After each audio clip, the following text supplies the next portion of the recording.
Então, nós temos uma tendência a imitar comportamentos. Então, sim, a única forma de mudar de comportamento, mudar de resultado, é mudar de ambiente.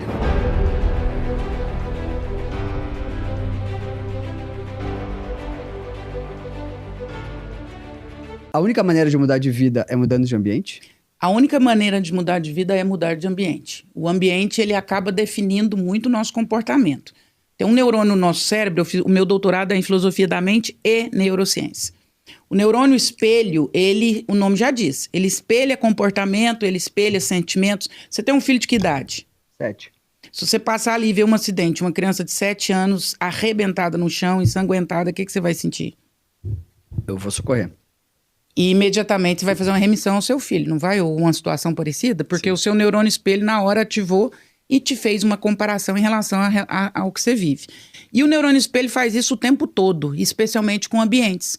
Por isso que aquela história de que nós somos a média das 5 pessoas com quem a gente mais convive, dos livros que a gente lê, isso é verdade. Então nós temos uma tendência a imitar comportamentos. Então sim, a única forma de mudar de comportamento, mudar de resultado, é mudar de ambiente. Eu dei um exemplo de até foi num podcast há um tempo atrás, esse vídeo viralizou horrores, que eu falava sobre uma situação que eu vivi com o meu avô da pesca do caranguejo. E essa é muito simbólica para mim, ela elucida exatamente a sua pergunta. Que o meu avô me levou para assistir essa situação da pesca do caranguejo. E você já viu pescar caranguejo? Não. Um balde pequeno, aquele pessoal fica ali dentro da lama, do mangue. Colocando a mão. Mas é um balde de 5 litros. E eles saem de lá com uns 40 caranguejos. Você já parou para pensar? E eles saem vivos. Porque ele chega lá no lugar vivo, na barraca. Porque senão ele entra em deterioração e já não tem o mesmo sabor. Então eles põem ali 40 caranguejos dentro do balde. E a minha curiosidade durante a pescaria era exatamente essa. Como que esses caranguejos não saem do balde? Aquele tanto de caranguejo dentro de um baldezinho de 5 litros. E aí meu avô falou uma frase que foi emblemática. Ele falou, primeiro você cala a boca, fica fazendo pergunta demais, porque para aprender a gente primeiro precisa observar. Eu observei mais uns 20 minutos depois, ele falou, agora você pode perguntar. Eu falei, como que os caranguejos não saem do balde? Por que fica aquele tanto de caranguejo, tá tudo vivo e nenhum sai do balde? Ele falou, presta bastante atenção no que está acontecendo. Quando um está subindo pela borda do balde, os outros de baixo puxam ele para baixo. O caranguejo nunca quer que o outro saia do balde. Quando você está fazendo dieta, você vai arrumar 20 pessoas para falar para você não fazer, para te oferecer comida, para te oferecer farra. Quando você quer mudar, fazer academia, você vai achar milhares de motivos para não fazer, porque o ambiente, ele te força a querer permanecer no mesmo ambiente. Um caranguejo não quer que o outro saia do balde. Até em família isso acontece. Em família isso acontece claramente. Quando alguém se destaca mais no meio da família, aí você vai ver inclusive exemplos bíblicos, quem vendeu José do Egito para os passantes que estavam no deserto? Os irmãos de José. Quem matou lá dos irmãos Caim e Abel? O próprio irmão. Por quê? Porque quando você é diferente, você se destaca no ambiente, ou você sai do ambiente, ou o ambiente te engole. Você não tem outra opção. Ô André, queria falar sobre... Achei porrada essa resposta. Essa pergunta foi de um convidado que teve aqui, que ele falou isso. Ele falou, a única maneira de mudar de vida é mudando de ambiente. Me marcou porque eu achei tão pesado, né? E é tão verdade isso. E tu vê que as pessoas tentam de todas as formas mudar de vida, mas não mudam de ambiente, elas não conseguem. Eu falo, Fer, que na minha vida aconteceu uma coisa muito simbólica em relação a isso. Nós somos 7 filhos. Minha mãe teve os 7, meus pais com muita dificuldade financeira. Nós catávamos sucata para comprar material escolar e para poder estudar. Então, meu pai conseguia, no máximo, comprar a comida, a alimentação, mas não conseguia comprar material escolar. E minha mãe, todos os meus irmãos estudaram na escola do bairro, que era uma escola ali condicionada àquela realidade. E quando a minha mãe foi me matricular na escola do bairro, eles faziam uma prova de aptidão, lá em 1980 e poucos, uma prova de aptidão. E aí a diretora disse para minha mãe, ela falou, é uma dó essa menina estudar aqui. A senhora poderia matriculá-la nas escolas do centro da cidade, que na época eram escolas melhores, pessoas de condição, não existia escola particular, então as escolas do centro era quem tinha mais condição social. E eu fui a única dos 7 irmãos que a minha mãe matriculou na escola do centro. Eu falo que foi a minha maior bênção e a minha maior desgraça. Enquanto eu vivia no bairro com os meus irmãos e com os meus coleguinhas, eu achava que eu era muito feliz, porque eu não conhecia outras coisas. Quando eu vou para a escola do centro, eu conheço crianças sendo buscadas de carro pelo pai, eu conheço coleguinhas que no final do ano vão para a praia todo final de ano, eu conheço comidas que eu nunca tinha ouvido falar, e ali eu tenho um choque. Ali eu descubro que a minha condição social era pobre, que eu era pobre, até então não sabia. Isso foi chocante, foi doído, mas isso abriu um universo para o desejo. E a psicanálise diz que desejo é vida. Nós precisamos ser um ser desejante. Quando cessa o desejo, cessa a vida. Doeu, mas me fez querer ter carro, me fez querer que os meus filhos pudessem estudar em escolas boas, me fez querer que os meus filhos fossem para a faculdade, estou arrepiando. Me fez querer viajar todo final de ano, me fez querer sair da condição que eu existia. Eu fui a única e a primeira da minha família que fez faculdade, de todos os meus irmãos. E por quê? Porque mudando de ambiente, eu tomo um choque. E eu percebo que o ambiente que eu vivia não era o ambiente que eu queria permanecer e criar meus filhos. Então, olha como isso é muito verdadeiro.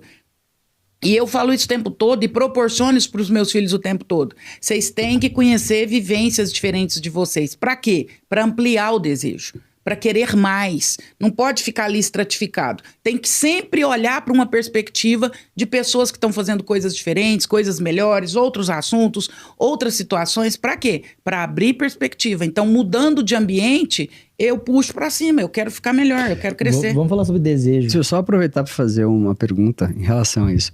Por que toda família tem um tio rico? Eu gostaria que a dona da minha fosse eu. Não é? Estamos lutando aí, né? Estamos correndo atrás. Eu sou a tia que trabalha muito. Não começa que eu vou perguntar sobre o ego. Eu sou a tia que trabalha Black muito. Friday. Toda família tem um tio rico e toda família tem um tio que tem que chegar de São Paulo na hora do velório. Aí demora a enterrar o morto porque o tio tá chegando. Toda família tem. Pelo menos em Minas tem. Na minha tinha. Mas por que tu acha que toda família tem um tio rico?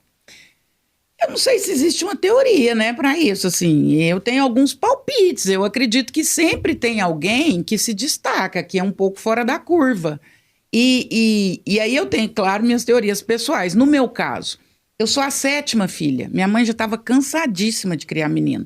Então ela não tinha muito tempo para me formatar dentro daquela educação formal que ela e meu pai conheciam.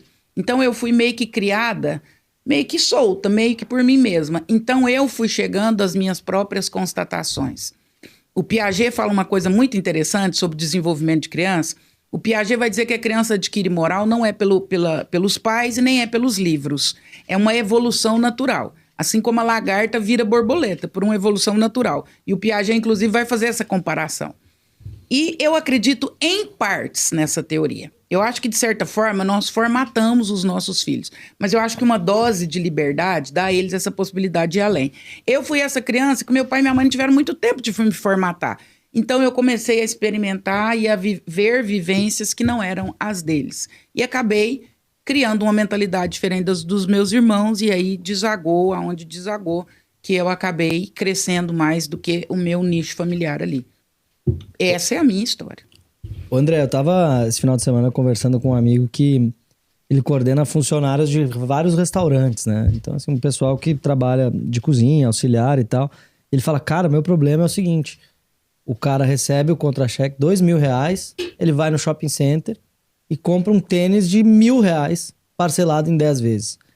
Isso é desejo, a pessoa tem um desejo por aquela peça de roupa, no exemplo, por aquele tênis. Como que se pode domar o desejo para que você não tome decisões que claramente são estúpidas nesse sentido, né? Primeiro, que o desejo, e seu exemplo foi ótimo, né? O desejo, ele precisa ser pautado pela responsabilidade. Nem tudo que eu desejo eu posso e nem devo. Uhum. A métrica é sempre posso, quero e devo. Desejar é maravilhoso e tá tudo certo. Eu desejo ter um avião para eu não precisar pegar voo comercial. Posso? Não. Devo? Então, posso, quero, devo. Eu devo fazer essas 3 perguntas. O desejo, ele não precisa necessariamente... E aí, eu ainda vou um pouco além. Uma pessoa que ganha 2.000 e compra um tênis de 1.000, não é o desejo do tênis, é o desejo do status. O desejo não era o tênis, o desejo era ter status. E aí a gente precisa se perguntar que tanto que eu estou disposto a pagar pelo status, né? Eu tenho condição de manter uma vida de status, sendo que eu preciso do básico? A pirâmide de Maslow vai dizer lá das necessidades básicas do ser humano e depois a gente vai evoluindo nessa pirâmide. Se você não tem ainda saúde, segurança, moradia, o mínimo, você já vai pular para o segundo degrau da pirâmide ou o terceiro, que é status. Então, o desejo, ele nos move, ele precisa existir. Mas o fato de ter desejo não quer dizer que eu tenho que atender ao desejo, não. Quem atende a desejo o tempo todo é animal. Animal vive baseado no desejo. Então, ele tem desejo, ele tenta cumprir o desejo. Ser humano precisa desejar, mas precisa fazer filtro no desejo. E precisa saber separar também. O Titãs tem uma música maravilhosa que ele fala no refrão: desejo, necessidade, vontade. Sempre que você sentir alguma coisa, se pergunte se é desejo, se é necessidade, se é vontade. E aí você vai a partir dessas perspectivas. Se for necessidade, precisa cumprir. Comida, saúde, segurança, moradia, isso é necessidade. Aí eu vou pôr a necessidade abaixo e o desejo acima, aí é uma imbecilidade. Aí. Mas como que se trata alguém que faz isso repetidamente? O que se diz para um paciente que chega, cara, eu tô talvez cedendo demais ao desejo, seja ele qual for, de alguma coisa que está prejudicando a pessoa financeiramente, ou de saúde, ou emocionalmente. Mas ela sempre, quando tem aquela oportunidade, que teve ali um momento onde o cara estava na loja, pegou o tênis na mão e cometeu o ato estúpido, né? Como que se controla nesse momento quem tem um comportamento assim? Todos os desejos que desaguam num ato estúpido, e aí agora eu vou falar da minha metodologia. Cada um tem a sua e capaz que os meus colegas de saúde mental aí vão arrancar a roupa e brigar comigo, que é sempre isso que acontece quando eu me posiciono assim. Eu acho que esse tipo de pessoa precisa sair da infantilidade do corpo de criança, da mentalidade de criança. E aí esse paciente, teoricamente, ou esse amigo que te pediu um conselho, ele precisa de um choque de realidade. Além da terapia, ele precisa de um choque de realidade.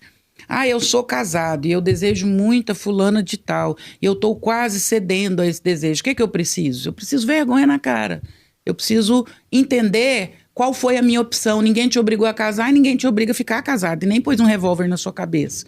Então, se você resolve ir além desse desejo, de novo, os meus colegas vão falar um monte. Eu até vou te ajudar a analisar esse desejo. As sessões até vão se seguir. Nós vamos ficar alguns meses conversando sobre isso. Se você tem um problema referente à maternidade, ao seu complexo de Édipo, à sua transferência sexual, nós vamos trabalhar isso tudo. Mas também nós precisamos trabalhar a questão da vergonha na cara e do choque de realidade. Eu ganho 2.000 e compro um tênis de 1.000. Eu preciso trazer essa pessoa primeiramente, aí é a minha metodologia. Depois nós vamos trabalhar o que está por trás desse comportamento. E nunca deu errado para quem vai meter o pau em mim. Nunca deu errado. Os meus pacientes saem felizes da vida e dizem, nossa, graças a Deus que alguém falou para mim o que eu precisava ouvir. Eu vou trabalhar as motivações que estão por trás disso posteriormente, mas não dá para não passar pela sinceridade e pelo choque de realidade.